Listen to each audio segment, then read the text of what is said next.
Bhagavate Sri Ramakrishna. Letters of Swami Vivekananda. Arise, awake, onward. I only tell you this, that whoever reads this letter will imbibe my spirit. Have faith, onward. Swami Vivekananda. Letter number 103, 1895. Dear Shashi, I am quite in agreement with what Sarada is doing, but it is not necessary to preach that Ramakrishna Paramahamsa was an incarnation and things of that sort. He came to do good to the world, not to trumpet his own name. You must always remember this. Disciples pay their whole attention to the preservation of the Master's name and throw overboard his teachings, and sectarianism, etc. are the result. Alasinga writes of Charu, but I do not recollect him. Write all about him and convey him my thanks. Write in detail about all. I have no time to spare for idle gossip. Try to give up ceremonials. They are not meant for sannyasins.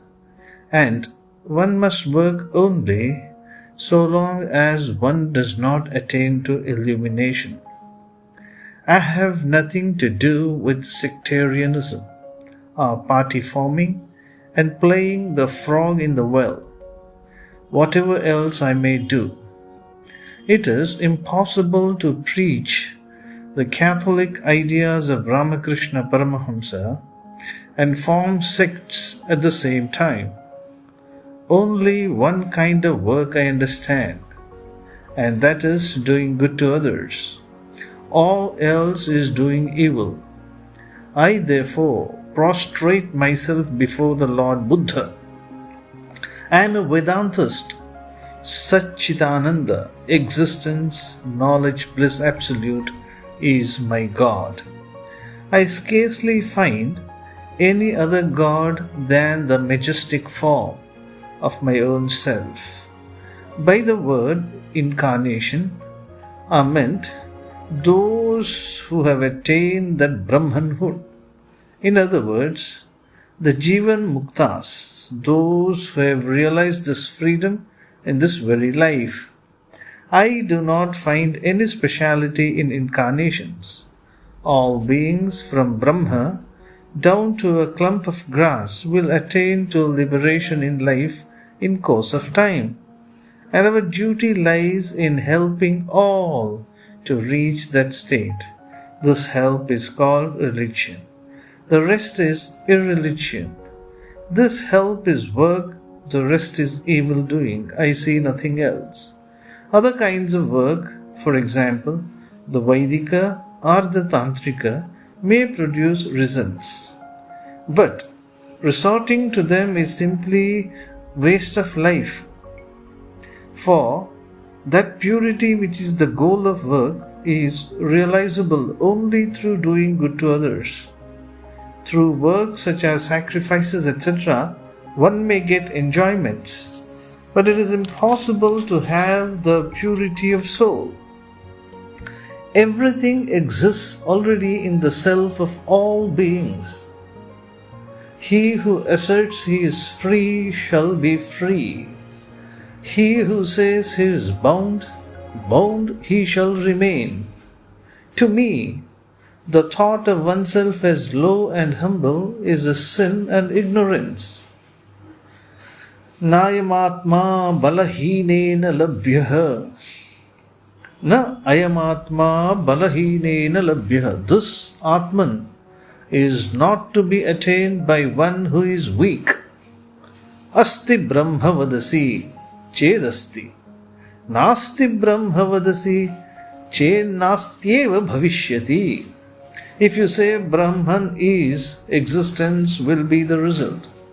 If you say Brahman is not, non-existent it shall verily become. He who always thinks of himself as weak will never become strong, but he who knows himself to be a lion, nirgacchati, jagajjalat, pinjaradiva keshari, rushes out from the world's meshes as a lion from its cage. Another point, it was no new truth that Ramakrishna Paramahamsa came to preach. Though his advent brought the old truths to light, in other words, he was the embodiment of all the past religious thought of India. His life alone made me understand what the Shastras really meant, and the whole plan and scope of the old Shastras. Missionaries and others could not do much against me in this country. Through the Lord's grace, the people here like me greatly and are not to be tricked by the opinions of any particular class. They appreciate my ideas in a manner my own countrymen cannot do and are not selfish. I mean, when it comes to practical work, they will give up jealousy and all those ideas of self-sufficiency. Then, all of them agree and act under the direction of a capable man. That is what makes them so great.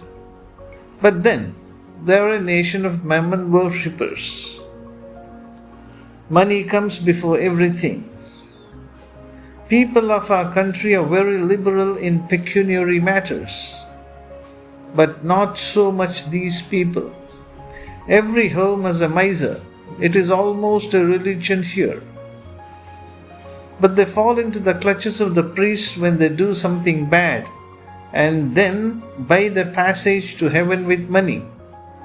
These things are the same in every country, priestcraft. I can say nothing as to whether I shall go back to India and when. There also I shall have to lead a wandering life as I do here. But here thousands of people listen to and understand my lectures, and these thousands are benefited. But can you say the same thing about India? I am perfectly at one with what Sarada is doing. 1,000 thanks to him. In Madras and Bombay I have lots of men who are after my heart. They are learned and understand everything. Moreover, they are kind-hearted and can therefore appreciate the philanthropic spirit.